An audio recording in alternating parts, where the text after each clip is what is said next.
Hey, what's up, everybody? It's Raul.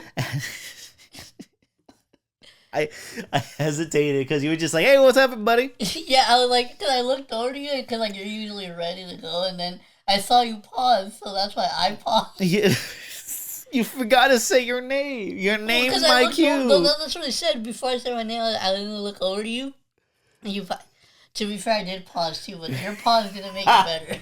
Whatever. Okay, so this is What up, welcome back to the everybody? It's AO Michael podcast. and Raul of the spooky AO podcast, which honestly has not been spooky as Yeah. much, but we'll make it up for the next episode. We'll wait on that, bitch. Stop fucking going ahead of us, motherfucker. All right, but make sure to fucking like, comment, subscribe, follow us on the Spotify's, the Apple Podcasts, the Subscribe on Twitters, YouTube. subscribes on the YouTubes, And then follow all us links for all of our social medias are down in the description. down as there always. over yonder. Now, this episode is going to be a little bit different. We're actually going to start it off with like the main topics, and then we'll just end it off with like some. It's gonna like, be more of a quick one. some this random, one. just like random topics that I wanted to talk about. But I'm very excited because starting it off, Yeah. we're going to be talking about a movie that I actually came across recently. You stumbled onto this too, right? Yeah, and prior to that, like I legit, if you were to have never have found this movie eventually and like shown me, I genuinely don't think I would have ever like known that this movie existed. Yeah. But so I want to give This type of movie I would recommend to you. yeah. So I want to give a huge shout out to there's a YouTuber by the name of Darby Valentine. She's super dope. She does like a lot of videos. She does like a lot of deep dive type videos on topics ranging from like the occult to like horror movies to like true crime. So you should check her out. She's super dope. But she recently did a video where she basically detailed like the whole, like she gave a whole list for movies that you should watch during the month of October, and it was like over an hour long. And one of the movies that was on there was a movie by the name of Dr. Caligari, and it's an older film. And I don't know what it was, but I think it was just the way that she described it. I was just kind of like from 1989. I was just kind of like, you know what? I kind of want to. That sounds interesting. Let me check it out. And so I saw that it was on Prime, and so I was like, all right, hell yeah, let me check it out. Shudder with Prime, to be specific. Yeah. So yeah. But so I finally watched it, and as I was watching this movie, the one thing that popped into my mind was like, this. I have to fucking show people this. Like that's literally my first fucking reaction. Is this is a movie that I have to watch with other people because it was so fucking crazy and weird. Like I didn't even know how to describe it, so I immediately fucking hit up Mike and I told him, hey, listen, I have a movie for you and the homies to watch because I honestly the first time I watched it I really didn't comprehend what I had just seen. So I actually ended up telling Mike, and then I told the homie Rob, and then later on, I even invited the homie Nick over. So then fast forward to when He's really getting the Raul Michael experience of fucking movies, huh? Yeah, he so really like, is. Oh yeah, because you showed him fucking Female Trouble. Female then he goes to Trouble. one battle after another. That and was a then, good movie though. Yeah, it's a really That good was a movie, but different- it shows the gambit of the movies we go and watch and like to Yeah, see. so But yeah, not gonna I like lie. the next movie we're gonna talk about. But before we get But fucking there, female, because like I'm not gonna lie, especially for somebody like Nick, like Female Trouble and then Dr. Caligari back to back. yeah, it's kind of fucked up. that's really fucking, especially because like he seems to know a lot about things, but I wouldn't expect him to be like a deep diver cinephile Yeah, that like goes he might, into like, these weird ass Nick movies. He does not know about these movies like at all. They're like so far from his radar. Yeah, he actually has like a life and shit. But so and worries about more important things. but so all the homies came over and we actually came to your house to watch it. And so And like from the first minute, it's like, oh, like Oh, literally as soon as the fucking movie started, mind you, we were all high as shit while we were watching this. And so what were your don't say like what you thought about the whole thing, but what were your first initial thoughts? Like maybe like the first, I want like maybe 5 or so minutes into I the think movie. spoilers, by the way, for both of these movies. I think my first thoughts were, I hate the fact you found this first. I hate the fact that you found this movie before me, because first of all, it's like a pseudo fucking very psychosexual sequel technically of like the Dr. Caligari, the silent horror movie that basically started all horror movies back in 1919. So, and even the beginning credits, they show stills from that original fucking movie. But right away, you see the different take of it all, and like how it approaches, and it starts off surreal and very theatrical, because even you said this feels like a play sometimes, the way it's staged and the way it's filmed and the way it moves. But it's also like so colorful, lots of pink in it, lots of red. And I thought from the first, I was on go first fucking minute. This is my type of fucking movie, and it just kept going into places that I was like, oh dear, I can't imagine you by yourself watching this for the first time. I really want to see those fucking reactions, because there's certain what's up. Wait, did you start the timer? I mean, we have the thing, and also it shows right there. All right, cool. I was just making sure. Just We're make good. sure, like, you keep an eye on that. We're good. We're good. All right. We'll try to keep this timer under an hour. Yeah. You know. But so basically, You I just did get anxious out of nowhere. but you said like it does feel like a play, because even like the one thing that I noticed it with a lot was not just like the stage design, but also the lighting. Like you can tell, like, when I noticed it was that one scene where the girl who's in the very beginning, when she's in like the yellow like bath towel, Yeah. and she walks into the bathroom, and as soon as she like opens the door, like you just see like the spotlight come on to like spotlight her in there. And so I was like, the whole time I was watching, I was like, yeah, I could easily see somebody taking this and like adapting it into a play, because like it has the look and feel for that, because like you can like, because the whole time I was thinking, when I was like seeing the various like different colors and the way that they were designing the sets on this movie, I was like, yeah, I could easily see somebody recreating this for like the sets of a play. And also it pays homage to like how theatrical the original German movie is, and how, it's a silent movie, so like all you had was like major theatrics to like fucking show. It's 1919, movies were like 20 years in. It's, when you look back at what that movie did for silent movies and horror movies in general, it's like crazy. And then you see something like this, which is just it's paying homage in such an 80s perverse way, that a porn director with a vision. By the way, the director of this, only like regular movie he's done. The rest were basically fucking pornos. I love that you shared that fact with us, like when we were watching. Because you could clearly fucking show. Like the it fact clearly that, shows. like after this, he just went on to do porn. Yeah, no, it's before funny. and after. He was like, I'm gonna do porn, but I'm gonna do this movie. And not only that, he co-wrote it, and the other writer was. It's random as fuck too, but the other writer of this movie wrote fucking Bad Boys 2. And honestly, I see a lot of this movie in Bad Boys 2. But, like, you've seen Bad Boys 2, right? Yeah. It's so fucked up. It's one of the most offensive things I've ever seen, but it's also so fucking outrageous. So I was watching it, right? And I think my favorite part about watching it the second time with the homies was just seeing y'all's reaction to it. Because there was a scene where there's like a really, like, if you've ever watched the movie, it's probably one of my favorite scenes, because I have a lot in this movie. But one of my favorite scenes is one of the characters. She's like she does like this very fucking sudden fourth wall break, where she looks at the camera and she just goes like, oh, like, yeah, like, I forgot the quote exactly, but she says something like, I'm a love slut. Oh, and yeah, she does. Looking with the like little directly dance at the fucking camera when she says that. Bro, I fucking remember when that shit happened, Rob was fucking dying. No, because that caught me off guard too. Like, and it has a lot of like little movement pieces in this movie that is really fucking funny.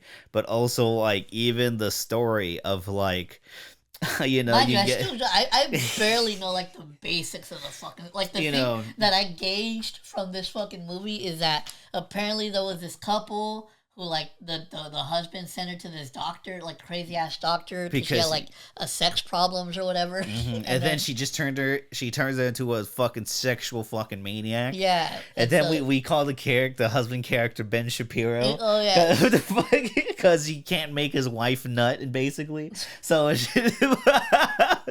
so fucking Ben Shapiro, and not only that, this Ben Shapiro fucking nothing good happens to him in this fucking movie, bro. Especially what happens to him later on is the fight. oh No, that he's Nick fuck. called out. Oh yeah, he's fucking. It was very, and even Rob's like, "Oh, they gonna do it," and they do. And like this movie doesn't it doesn't really hold back. And what I really realized that is because of the fucking character. One of my favorite characters of all fucking time know is exactly what fucking you're gonna Gus say. Pratt. The way this man just monologues is some of the most compelling, This was funniest like even dialogue I've even when ever I first heard saw this movie, in my I already life. fucking knew. I knew immediately from when I saw that first monologue of his. I was like, dude, Mike's gonna fucking lose his shit when he watches this part. Bro, it's one thing that he just says outrageous shit. He tells stories Yeah. within his monologues What that are that so glug the glug glug shit? glug. He's like they call my uncle glug glug because he used to give the kids nickels to go give glug glug. Like, And just that- some of the most fucking random ass dialogue of all time, dude. And not only that, because I clearly see, because you said this is your female trouble, basically. Yeah. And I clearly see, like, the correlation of the, like, this would be a great double feature, an insane double feature, but, like, it'll be an amazing one. And I think the movie looks gorgeous. Yeah, sure, it's more low budget for sure. But, like, I think the visuals they convey, especially within the story they're telling, I think it just looks amazing. I Also, a lot of nudity. I love the costume design. I love the costume design. I love the set design. I think everything about it's You will see titties in this movie. real cool. Lots of titties and people, like, lots of gore too. Very gory movie. Yeah, I think one of my favorite scenes, because I remember the first time I saw it, like, I wonder how the fuck they even, like, created that. There's a scene where they make, like, a skin wall, Mhm. and it's, like, fucking big as shit, and, like, it has, like, different holes that are opening up, and then there's Yeah. a part where, like, a fucking big-ass tongue. It's, like like a giant mouth with a giant tongue, and then you see, like, the main character making out with the and tongue then she, like, too. fucking uses that as, like, a fucking, like, umbrella for, like, 2 seconds. Like, why the fuck did they put that scene where she, like, just randomly goes under it? Yeah, no, that shit is really funny. And also, when you said that fucked you up when you first saw it, huh? You were like that. Because I was high, too, so I was like, wait a minute. No, and when I first saw that, I was like, yo, this is insane. It's like that, like, kind of like the Gus Pratt and that skin wall was like, you know what, this movie is a go-to now. Like, this is I really do enjoy the fuck out of this movie. I think You're so mad that I found it I'm first. so mad that you found it first. And then obviously, you know, the probe scene with the Ben Shapiro character Yeah. is like that, because Rob and Nick were like, wait, is it gonna happen? Because, you know, the arms cut off and all that stuff, it kind of sets it up for that. But, like, it kind of it's like, nah, this is a husband character is just going through it. He just wanted, like, You know what's like one of my most favorite fucking random side characters of this whole movie? what? That fucking one blonde chick that she had, and like the whole time she's just like chinchilla, chinchilla. I was like, what Oh the yeah, fuck? oh yeah. There's a couple characters. I think Dr. Caligari too herself is like really funny as well. And I love how, like, it's technically a sequel, but, like, all the people who made the silent movie were fucking dead by the time this movie came out. So, like, ain't nobody, like, was given approval, and I think it was in public domain by the time as well. So motherfuckers were doing Yeah, so fuck it. motherfuckers are doing make anything. A good one. Let's make the best sequel out of let's And not only that, it's a sci-fi horror, and I think it does really well with both the sci-fi and the horror part of it. I think The reason why I was so excited about this one is because I think you can honestly, I think you can even say that out of all the movies that I've recommended, usually the Terrifier. hey, but where the fuck you think Terrifier got inspiration from? Funny games. Like you can easily fucking see that, like shit, like with the skin wall and stuff. Oh Like, yeah. I think that director knows his shit. Yeah, he knows this. He knows funny games. He But knows so, Halloween, like, all that stuff. I think the reason why I was so fucking hyped to show it to you guys is because I don't think I have any shame in saying that this is probably the most goated movie recommendation I've ever made. No, for sure. Like for sure. It's also like it's so artsy and it has such like a great vision.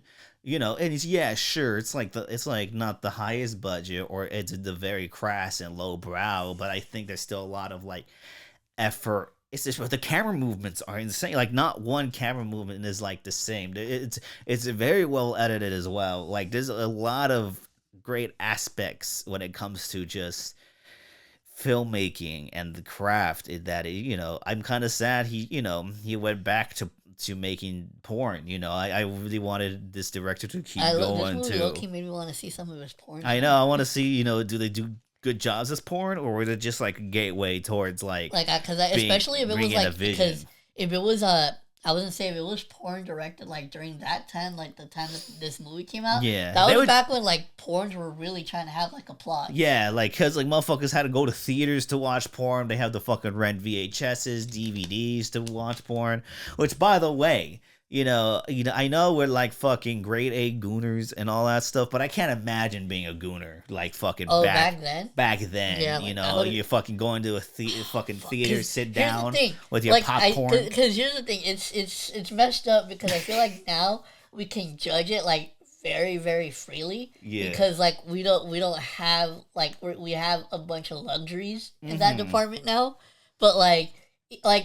If you really like looked at yourself, yeah, and you like especially like you as a teenager, like if you were a teenager during that time and you genuinely did not have any other option to watch porn, it'd be a shameful thing, but I think you would have to do it. Like, I'm not gonna fucking look at magazines and shit. Like, I'm not gonna fucking do that. I'm not gonna look at fucking pictures and jerk off. I'm watching fucking people do the action. I don't want to fucking, I'm going, did they have like silent film? Oh yeah. There was a bunch of silent film. That's gotta be porn. I'm not gonna lie, that sounds fucking horrifying. It's just fucking. It's like there's just like no fucking sound. It's just like them like badly humping each other and all that stuff. But I mean, Pearl has a scene of like where she fucks a scarecrow? No, well that, and also like when like the dude shows her the porn the silent film porn. I thought that was like made for the movie. No, it's actual like the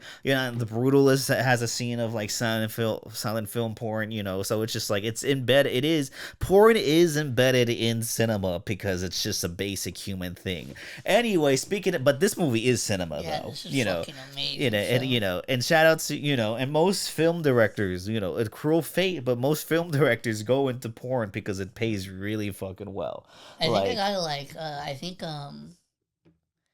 well, yeah, because more people are gonna fucking watch like Bang Bus 3 instead of fucking like War of the Worlds. Ice Cube. They need a fucking film porn parody of the modern War of the Worlds. Like Zoom porn of the world, horror of the worlds. But I think you're fucking stupid. Horror of the worlds. But I think sounds like a fucking Nick title. But but this movie was fucking amazing. I think if I remember correctly, I ended up giving it a 4 out of 5 on Letterboxd.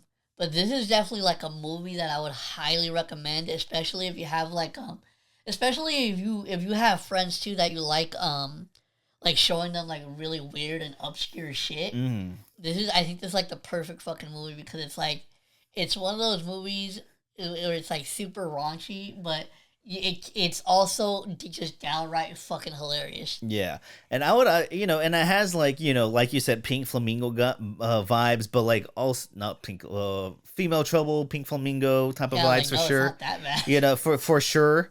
But like also, I mean, it's pretty like that probing scene is pretty fucking crazy. But like it also has like Cronenberg vibes, who made The Fly and also that car movie you watched that I showed you. Do you remember that? Yeah, the one where everybody gets hard over like Yeah, the car that one was crashes. fucking. It's from the director of The Fly. It's not saying they actually go hand Fly's in a hand. good movie too. Check that one And out. that fucking The Fly is amazing. I fucking love Cronenberg. But like definitely I would both recommend it to the homies if you just want to shock the homies into some like wild gay shit. It's this is it as No, well. well, the wild gay shit. Well, yeah, the wild gay shit because it's very like. Yeah, there's some parts in here that are just you really fucking gay, and Gus Pratt's clearly, clearly, like that, his whole dialogue, bro. Yeah, his monologues was fucking amazing. are fucking some of the best monologues I've heard in cinema. And I would recommend it to both to shock to homies, be like, what the fuck, fool, and shit like that. But like also because it's just a really good movie. it's a good film. It's a well crafted, well made film that I would show to any cinephile who's into both horror stuff, funny stuff, and like raunchy, provocative stuff.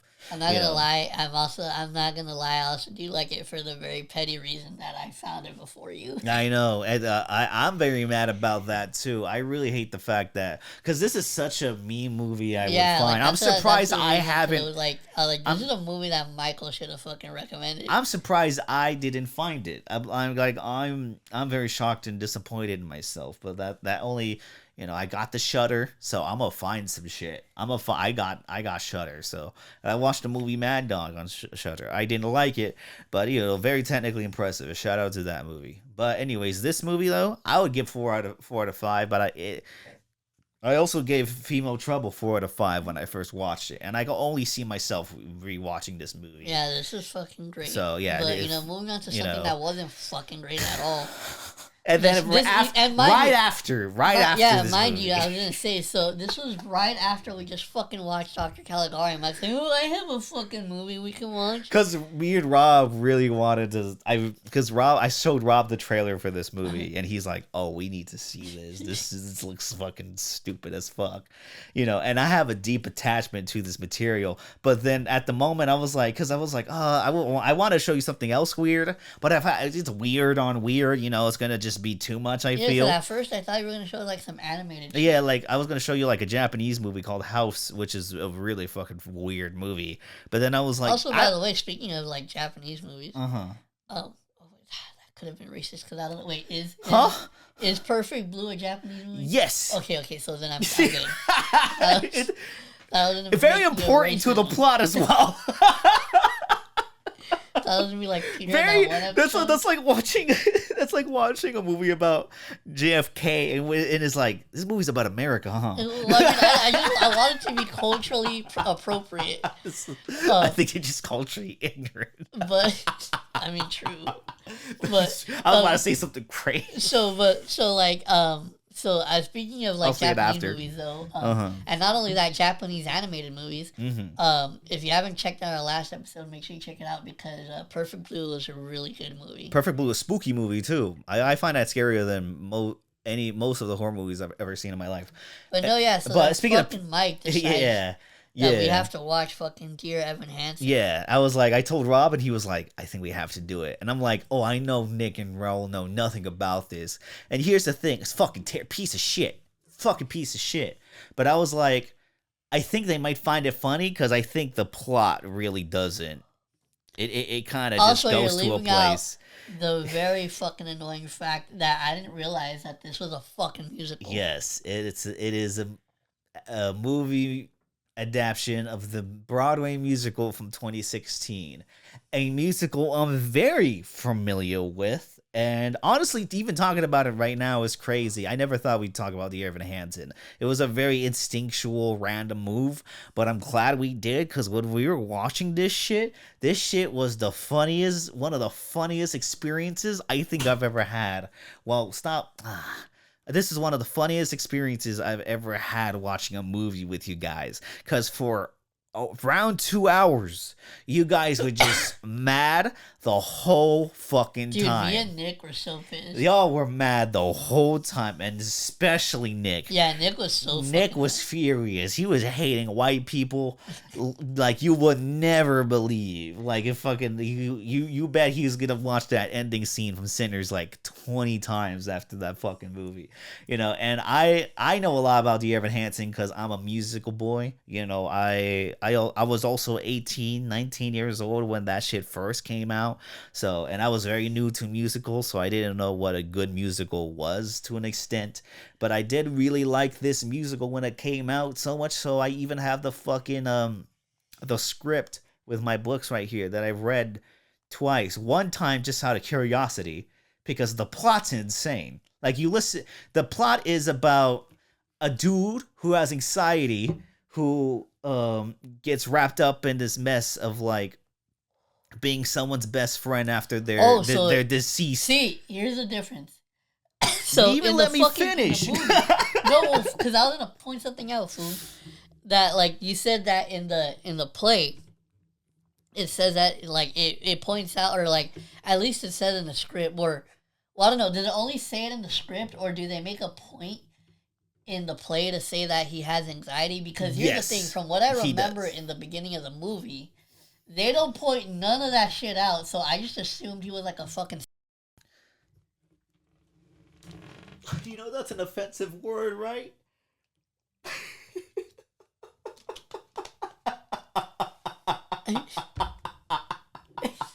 I mean, you don't believe it. That's the power of editing. I don't think you realize how offensive that word is. I really don't. Like, what level of offense is it at? It's like up there. Is it up there with the R word? Yeah, yes. Okay. I genuinely didn't know.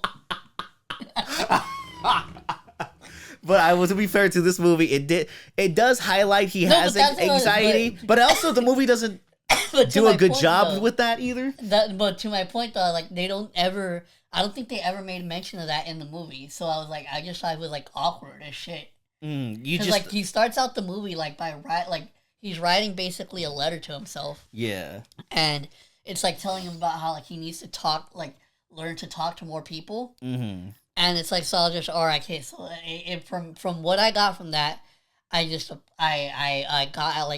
that he's either really shy or just really awkward. Mm-hmm. And he's also taking 3 medications in the next scene. Okay, I do remember they said something about medication. Yeah. But I don't know, I don't think they ever specified what it was for. But they do, here's the thing, and they do, unless they did later, because I fucking stopped paying attention. And this movie, it does do that, but what this movie gets wrong, going back to the plot, is like then he gets mixed up in some shit where like another dude's family thinks they're his best friend, and that that dude from that deceased in a way by himself, and then he gets mixed up. And then he goes along with like, oh yeah, I was his best friend, even though we fucking barely knew each other. And then that's the fucking plot. Which when he's like when he's at the dinner table explaining that shit, and he like starts singing it. That was the turning point. Another thing that I fucking hated about this movie is like, not only am I just like not a musical person in general, but the thing that I fucking absolutely hated about this one specifically is that they literally decided to put all the fucking musical numbers in the worst fucking spots ever in this fucking movie. Because, like, even I think my favorite one is when he's, like, having that honest conversation with the sister about how he likes her. Yeah. And didn't they just start fucking singing? I know. It was like, oh, if I could tell her. Like, come on, bro. Like, I don't, like, the thing for me, especially when because here's the thing. I feel like in, I don't know why I have this conception, but I feel like musicals, at least for me, work better as actual a theater experience versus like in a movie. It's harder in a movie because I feel like in a movie, like what, for example, like in that scene where like they're trying to like through that scene where he's like trying to like confess his feelings to the sister. Mm. Like it like and then he like, just fucking randomly breaks out in the song. Like for me that just kind of takes me out of the moment. Yeah, no, and it's like I think in the movie too, because like I'm not even gonna go deep into the fact of how much, a lot of the same people who made the Broadway show worked on the movie, including the writers and the songwriters. Just the director's different. Directors who wrote and directed Perks of Being a Wallflower. A lot of people like that movie, but he also directed the Rent adaptation from 2005, which I think is one of the worst adapted musical movies to ever fucking exist. Especially as a Rent fan, I think that movie just does 10 toes backwards on what the fuck that source material does. And this source material already has a bit of problems in the original play. Like the plot is still fucking insane, but within the original play, you get more of the side of the family, of the brother's family and stuff, and like you get their perspective on things. In this movie, it's mostly through fucking dear Evan Hansen's fucking perspective, played by Ben Platt, who was the only returning Broadway actor from the play to the movie, because his dad is the not only producer of the movie but also the original producer of the musical, which he starred in. So basically, I think what this movie really fucks up as is not really an adaptation to the story, but a vehicle of trying to make like the actor playing the main character, like this is his movie, this is his vehicle to being like a mainstay. He's already a pretty popular Broadway actor, but here, no, he fucking sucks dick in this fucking movie. First of all, he looks like Frankenstein. This is scarier than fucking Dr. Caligari in some aspects, especially when you get really close to him. He does, he was like 27 when they made the movie, like Euphoria actors, were playing high school, high schoolers at that time. So like, yeah, sure, whatever, what the fuck. They just made him look fucking old.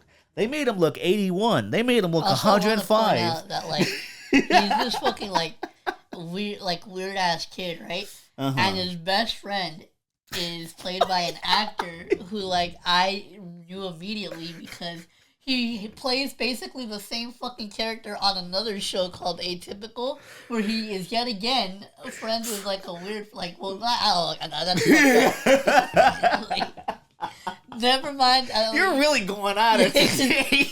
This movie's doing something to you. No, but no, we are the weirdos too. So, all right. So I'm pretty sure he has it. He's in that show. He's like friends with a similar type character. Like someone who with some sort of disorder, and he plays basically the same person. Yeah, it's literally like as I was watching the fucking movie, like this is literally the same fucking character from that show. Like, you might as well just say the same name, backstory, whatever the fuck, set in the same universe, basically. Do a crossover and shit. That's hilarious how you watch this movie. It's like and it's crazy when you see like actors, you're like, oh, he's good in this show, and then you see them in another like show or movie, and then it's like you're just playing the same character every fucking movie. That's how I felt with the. I'm not gonna lie, now that like that kind of made me want to go into that actor's like filmography and just fucking see if he's playing. He's like just the character is just like you look at his IMDb. It was like best friend of autistic person like 15 times. I mean, to his credit, he plays it very. He plays it really. He's like one of the better. And also, speaking of actors, because they do have heavy, like the other actors in this movie are not. Except the dad's kind of bad. The dad's a really that performance. He kind of didn't give a shit. Like that dad did not give a fuck. His son died and shit. But like they have other heavy hitters like Julianne Moore from Boogie Nights and fucking May December, or like Safe.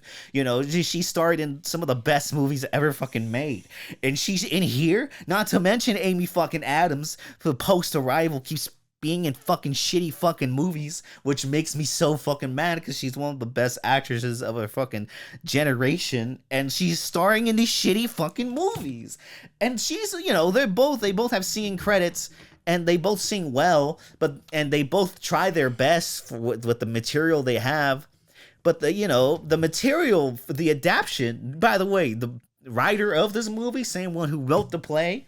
And I actually like the way the play is written in certain parts. Like, I think there's some poignancy to it. I think in the play, which, by the way, all the good songs from the play that add depth and meaning to characters fucking cut for this fucking movie, for songs that sound the fucking same. Which Pasek and Paul, the composers, always make songs that sound the fucking same, you know? I kind of also want to show you The Greatest Showman because they also wrote the songs for that. But that's a really bad movie as well. It's a really bad movie. It's visually better than this. That I hate to watch the most. There's probably musicals. I know, and I showed you this and Emilia Perez. Fuck me. So no, this is like literally just to sum up my feelings about this movie. Because after at some point I just stopped giving a shit. No, you were out. You were tapped. You and Nick was going ham. Yeah, like he was hating. I was gonna say my favorite part about it is like literally that like the night after we were done watching it and I went home, I had posted on my story like my letterbox review. By the way, I gave it 1 star. Yeah. But I posted and I basically just put on my Instagram story like this movie pissed me off. And then fucking the next day, Nick fucking reposted and he's just like, same. I know, and this movie could have worked better. If you want to really go bonkers with it, you should have got like the directors of like Uncut Gems, to like, because like Frownland, this movie would have worked if you want to be sadistic about it as a very like anxiety inducing like hateable character we just travel through, because the actions he does in this movie are fucking sickening. That's the original Broadway play musical got those same criticisms, but like in that to compare the two, the original, first of all the good songs like I said, but also the brother comes in as a character, as a conscience for Dear Evan Hansen. So he's like the brother's in the play way more than the fucking in the movie, because he plays like a part of like Evan Hansen's consciousness, and which criticizes him as the play goes on as well, so you get a different side of like, oh, okay, so the play is aware that like Evan Hansen is really doing these things that are very abhorrible, so it's like you at least get that perspective. But here you just get like the dude from Atypical being like, damn, that's fucking weird and gay, he's like, that's fucking gay. But this is, like, literally to wrap this movie up, this movie is literally just about a guy being a fucking dick. Yeah, no, that's all it is. Like you said earlier, at least Emilia Perez had an outrageous like that plot. That one at least I could say the plot is fucking wild. This one, it was literally just a dude being a dick. Also, I was getting so mad because I was looking at these houses. I was looking at the houses. Oh yeah, you were like, what? You were like, why can't I fucking have like this house? I was just being a straight up fucking economical hater in this fucking movie. I'm just like, those houses are fucking. It's fucking huge, man. Like, imagine fucking being depressed here, man. That's your fault. That's so many different rooms to be depressed in. I know. So many rooms to. Oh, you're gonna have to fucking censor that.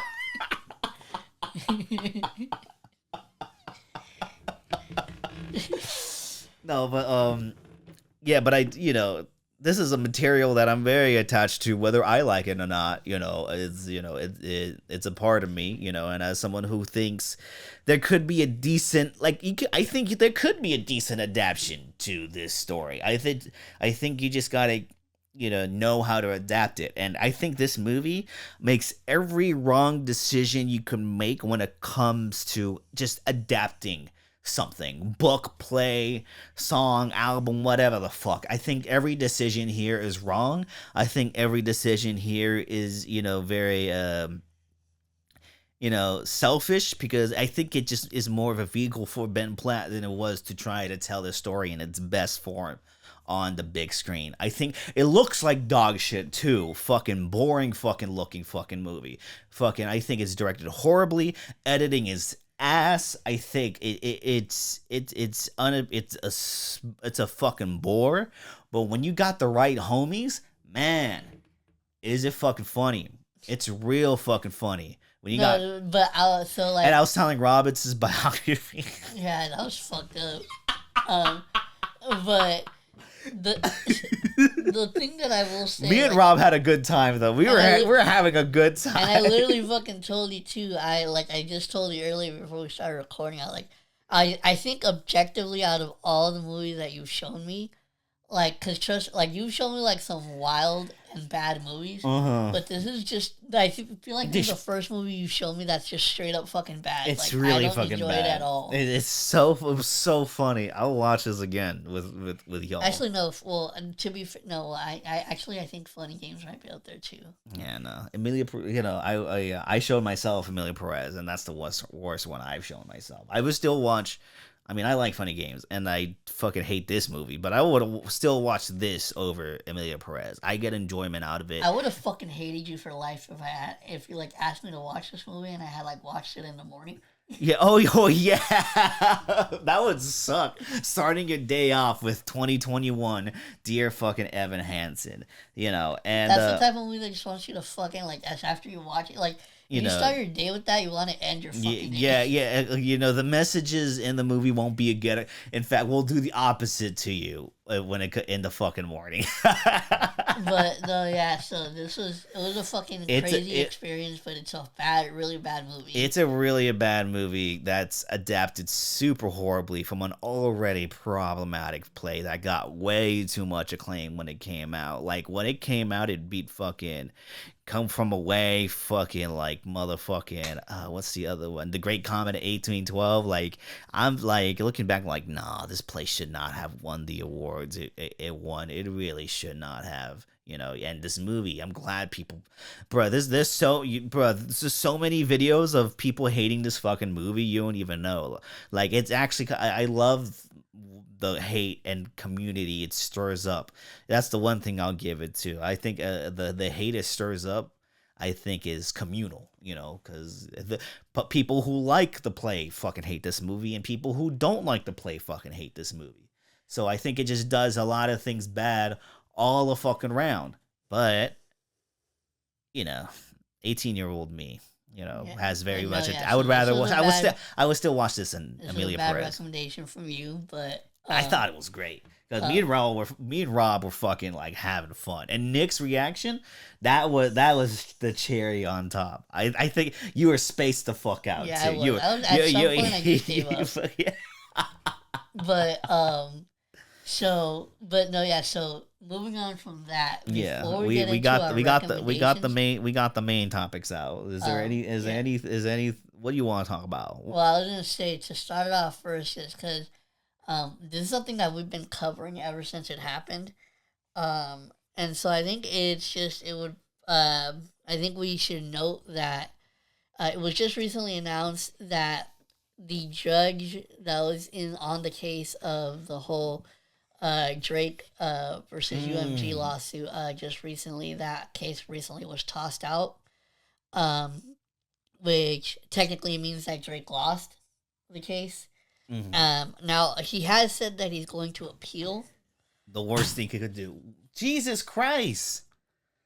Oh, it's the wind. It's windy outside. That's the one making the door. Oh, I was gonna say, was that your fucking dog? The fucking... God damn, your dog really wants to fucking get in here. But no, it's I'm looking at the trees right now. It's windy outside. I'm just like, I thought it was like, because if you know, like your dog, like his dogs are not that big. Yeah, they're fucking really tiny dogs. What it sounded like, fucking something out of fucking Dr. Caligula. But, no, so just wanted to note that. So I don't like, because basically all this is doing is it's just making Drake look even worse. Yeah. Because you already technically lost the case, and now you're just trying to be like, no, well, I mean, wait, but, like, what about this? You know, like, you're still trying to, like... And also, they can only use the evidence that is presented with that original case. They can't add new shit to it, so it's like beating a dead horse. Like, you could stop now. Yeah, it's like, the thing is, like, why would you in any way, shape, or form, like, keep adding fuel to this? Mm-hmm. Like, I think the most annoying thing about Drake is that if he would have, like... Because here's the thing, like, I don't think... people who say that Drake is strategic, I don't understand that, because... That Iceman rollout could say otherwise. If he really was, then it's like... bro, the best thing you could have done, like post battle, was it would just like gone like dead silent for like a while, He needed a vacation. That's what he needed. He needed to get away and from then all like that. just come back with music, and that's how you like. That's literally the best thing you could have done. But And it's make like sure because, it's good music, not that Iceman rollout shit that's been fucking happening, bro. Like that shit sucks. Like it's October. Iceman was supposed to come out in October. Where is it? You're not gonna get it. And if you are, it's gonna be fucking terrible. You know. And the lawsuit shit is hilarious. It's fucking. But- Screwface John just dropped a fucking song to it again. So it's just like. I'm not. I'll talk. About. I have some feelings about that, but I'll say them off camera. Yeah. But no. So, We do like Screwface John, but Yeah, I mean, shout out to his reactions. So I really like his reactions to like rap or hip hop songs and stuff. yeah. But I was gonna say, so that's just of course making Drake look even worse. But you know what? Speaking of Canada versus California, we are going to essentially be getting round 2 of that because the stage has been set, and the World Series for this year will be the Los Angeles Dodgers versus the Toronto Blue Jays. So that should be fucking interesting. Now, the only thing that I will say about this that I'm looking forward to is that because a lot of people, because here's the thing, mind you, I've mentioned this a few times on here. While I am, I do have a special place in my heart for baseball, it's not a sport that I necessarily keep up with all that much. Like, I really only start paying attention once the postseason starts. But, so I don't really know, how good or bad the Blue Jays team is. But from Especially the talk this that I've season. seen, the people have been saying that it's kind of essentially going to be like a lock for the Dodgers to win. So I'm mainly looking forward to if the Dodgers win. I cannot fucking wait to see all those celebration videos. Oh my because God. I know those fucking fools are gonna go wild in those streets. I love how we celebrate like we fucking lost. It's the Like, wildest just to thing to give, witness too. Just to give you guys an example, like I remember vividly, like back I think it was in like 2021 Yeah. when the Dodgers recently won the World Series. And mind you, this was at the time where like quarantine had just started, and they were literally telling everybody to stay inside. There was literally a video of people just out in the streets of LA, and there was literally a dude just fucking randomly hanging from a light post. It's just like that's the shit that I'm anticipating, but even 10 times worse since like obviously like now the Hey, quarantine's you can over. even. I remember the 2007-2008 Laker win, and like that whole shit was just like fucking happening in fucking LA. That shit was fucking crazy. I'm like, what the fuck is going on? We won this shit. Why the fuck are we doing this? At least it's not fucking Philadelphia when they're fucking standing on bus them stops. falling through that glass shit. Them falling from bus like, stops. It's like, why would your fucking dumbasses think that? Because They're if you from see the Philadelphia. video, there's like a shit ton of them up there. That shit is hilarious. It's like one of my favorite videos of all time. Next to the dude riding a horse during the BLM marches. I fucking love that video The so BLM. much, dude. They're like, where'd you get it with the fucking dude in the side? He's like, where'd you get a horse? He's like, No, it was fucking chaos. That's back a then. fucking iconic. I had to look that video up after that because I haven't seen it in a long time. But that shit was fucking iconic. No man, and then, what do you think is a crazier time, 2020 or this year? Because I feel like this year is really crazy, man. There's a lot of things happening that are fucking nuts. Yeah, I feel like sure, a fucking whole pandemic happened. yeah, I but was like, gonna say so. Like, okay, so I feel like 2020 was kind of it was I wouldn't say because here's the thing. I would say that 2020 was more odd than I think this year is more so crazy. Like 2020 was more so odd because it was like it changed essentially like a lot of people's environment. Like as far as like people weren't going out as much or or even if at all. And it changed a lot of the ways that people communicated. Like for example, I don't know if I mentioned on here, but I really like literally during that time I used to fucking like FaceTime call like the homie Nick and Rob all the time. And so it's like it just takes me back to those times, and it's like we had to adapt to like a slightly different like way of life. For like almost like 2 years. 2 to 3 years. Yeah. So I mean, it was definitely strange, but I think like the shit that's happening now, like it's insane because it's obviously like now we get to experience it. It's just full on corruption sometimes. I'm just like, what? And did you see TMZ what they posted earlier today? You know, because yesterday they said he's like, hey, Trump might be releasing Diddy soon, and the White House is like, no, we're not. And then TMZ was just like, yes, you are. What's like? I'm like, bro, is TMZ fighting the fucking White House now? Like, oh my god, I hate the environment. We're kind of in low key because it's just nothing but divide. Our president doesn't help, you know, because he's a fucking idiot. Our vice president doesn't help because he's a fucking idiot. You know what's funny? I feel like a lot of people like say that like, oh, like Trump's an idiot, but like here's the thing. I genuinely believe that. Like I truly do not believe this dude is that smart. No, and it's like literally all you. For me, you know what? I don't know if it's like maybe just like a peculiar thing with me, but I think the thing that fucking makes me notice it the most is anytime he fucking talks, because it's like the way that this dude speaks is like some of the most basic and generic. Like he uses like the most generic words, like the most like basic of descriptions, like he like the only he lies all person the I time. could really compare him to like as a contrast would be Obama, because like Obama because Obama the one thing that he had about him or that he had going about him is that he was like a pretty good speaker, and he could like basically like say they were doing the worst shit ever. But like he could say it in a way to like he really was doing he really was doing the worst shit ever. And so like that was the thing. Like with him, you can tell that's like whether like you agreed with what he was doing or not, or if you liked him or not. The thing that I could give him is that he could like make it seem as if the U.S. wasn't doing any bullshit, even though we know we were. And with Trump, it's just like apparent, like I don't even know how to describe it. Like the dude literally just sounds like a dumbass to me. No, like, he's fucking, and everyone's like, oh, he's real to the people. I'm like, he's taking your money and like I know real people releasing that know PDF more words than that. Well, you know, and then some of his voters got that same high school education we got. We turned out a little more okay than them, you know. Yeah. We know a few fools who are like that's fucking wild. I'm not gonna lie, like seeing people that you went to high school with, like some of them who I was homies with, who unfollow me. Fucking Mike, I'm like, you piece of shit.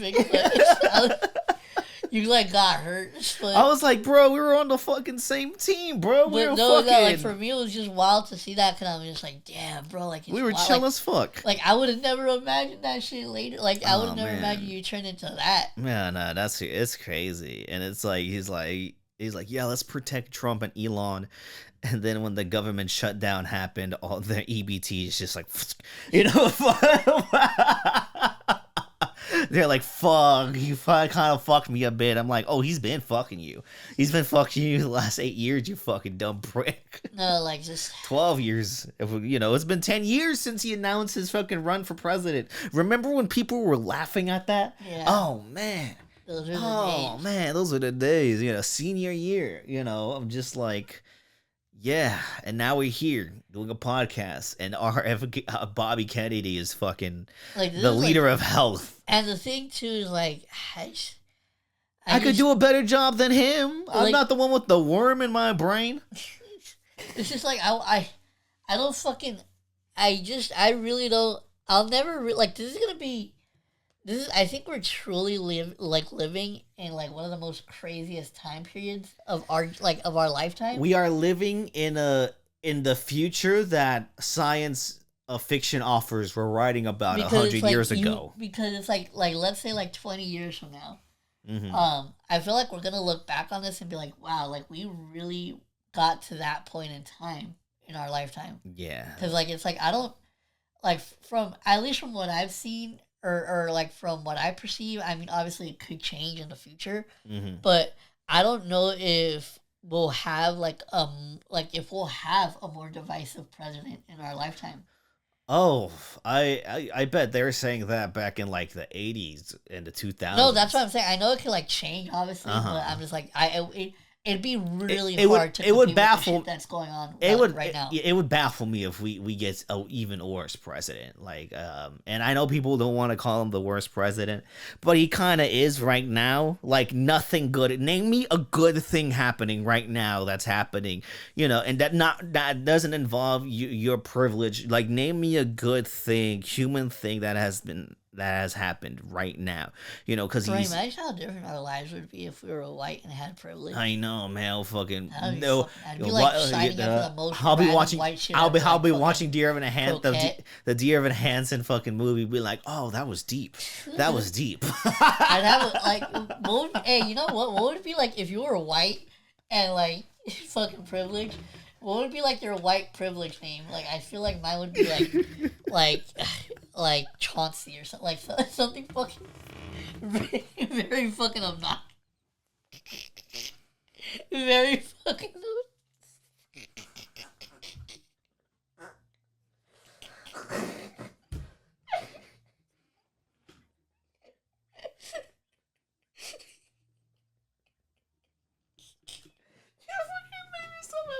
Fucking Pokemon, bro.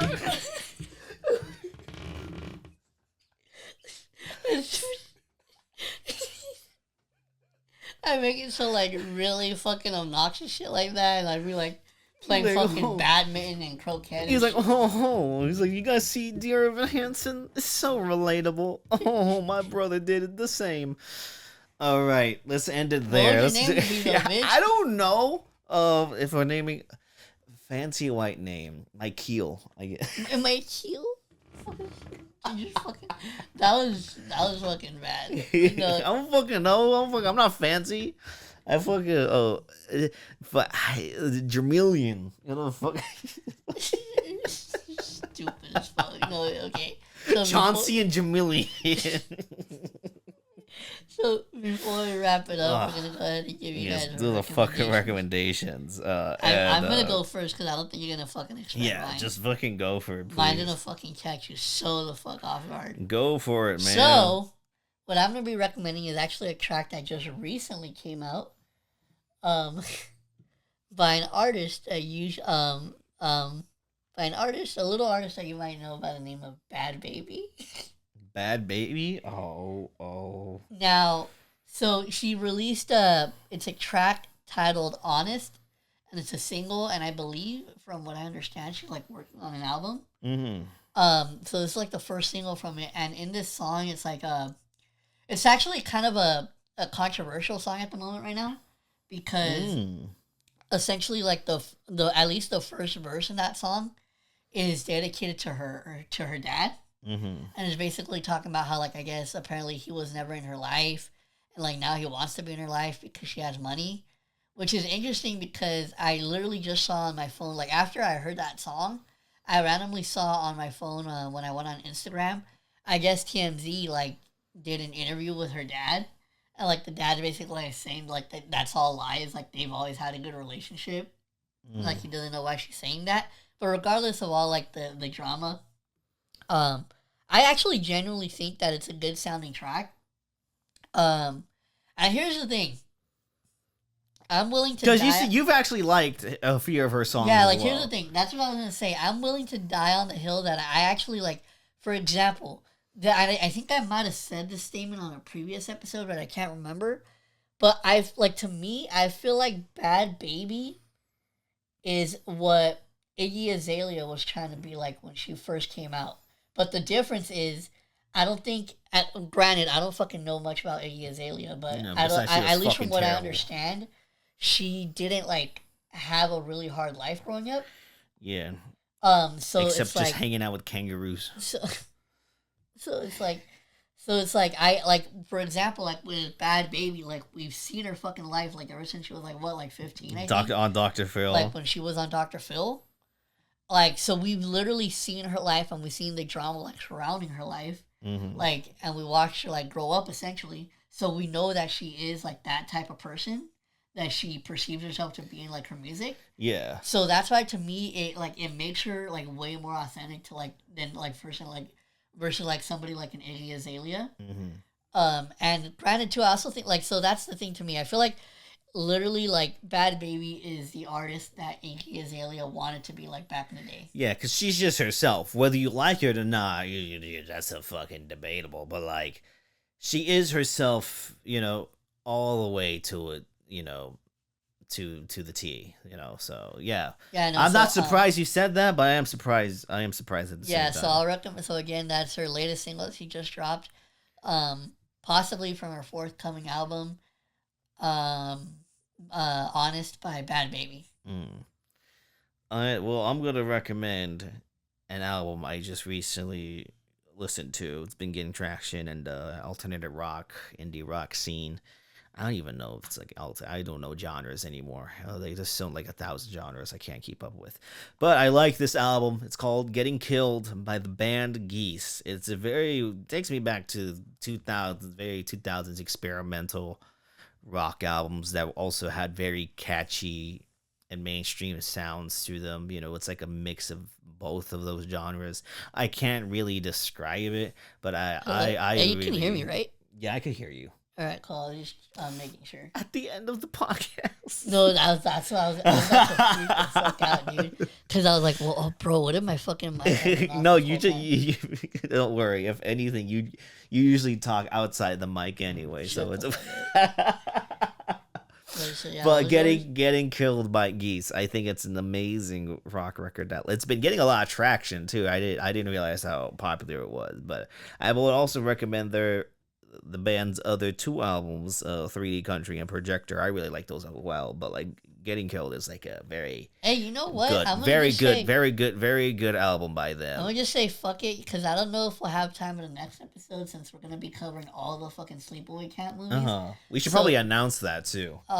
Yeah, but before we do that, do you want to just go ahead and do the album wheel for next month? Oh yeah, and by the way, I'm pretty sure you knew this too because we'll do Malibu Most Wanted next month. We'll do 2 movies next month. We completely we forgot about that shit because it's Halloween. We're gonna fucking review that shit. We'll watch it next month. It's gonna be. I hope it's gonna be odd. It's been sometimes cold, but sometimes hot, which today sucks. It's fucking hot, but sucks. I know for a fact later on it's gonna be raining out of nowhere. I'm not gonna lie. There's an album on here that I really wanted to land on because it just came out and I really want to fucking listen to it. We already put a new album in there, right? Yeah, okay. Like all the other ones that I. Yeah. Okay. Right. Fuck! I really hope it lands on the one that I want. Oh my god! Alright, so this will be the album for next month. I know the Logic one's still there. Please, man. Okay, not too bad. Not the album that I wanted, but still another good pick. What? So we will be listening to Leon Thomas Mutt. So that's I'm pretty sure you've heard if you listen to it, I'm pretty sure you heard the single, but that's it's like he's kind of like an R&B / hip hop artist. And he like took off with his single Mutt, which is like off the self-titled album. Yeah, I never heard of him. Yeah, so he's been really getting popular like recently on the scene. So ever since I heard that single and I've heard I think I've heard another track off of the album. But I really enjoyed those 2 tracks. So that was an album where like, you know what, I'll put this on here. Like, so because I was curious to check it out because I didn't actually like. I like how you put new albums too. Yeah, like just random new albums. Like I didn't actually like go on to like listen to the full album. I only heard those 2 tracks. So I was like, this would be a fun album to like just check out one day because he's like an up and coming artist, and he sounds really dope. So I really hope that this album's good. Yeah, so that would be the album. We definitely need a good album after the Click.